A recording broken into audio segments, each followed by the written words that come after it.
So then you go out at night and you're seeing live music. There's a lot of live music, I take it, in Texas. A lot. It's like the place to be. It's the spot to be at. Keep up with any Texas band, and a lot of the bands don't perform indoors. It's Really? crazy. It's really hot here, and yet you see a lot of Texas bands performing on the river, or they'll perform on outdoor stages. And I think it's gone. Huh. No, I'm just kidding. That was before COVID. I feel like it's been happening for a long time like that. Yeah. Wow. So you have, so it's not as much indoor venues. It's outside.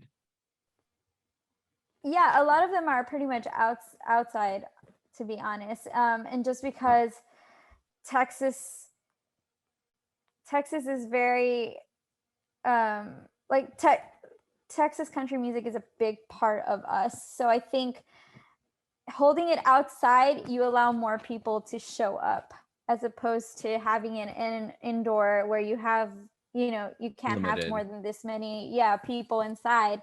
Like I live down the street from Floor's Country Store, and it's called Floor's Country Store, but it is a venue where country really? bands perform. Yeah, and it holds a lot of history. Willie Nelson, that was like his Okay. spot. Like he was always there.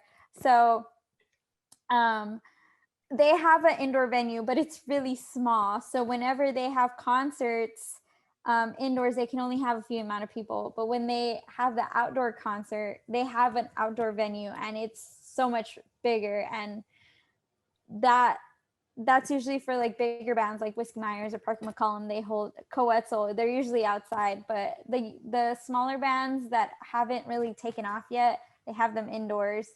But yeah, most of the time, and especially during the pandemic and COVID and all that stuff, they try to hold more of the outdoor concerts just because it allows more people to go. So is that year round that you're able to do outdoor concerts?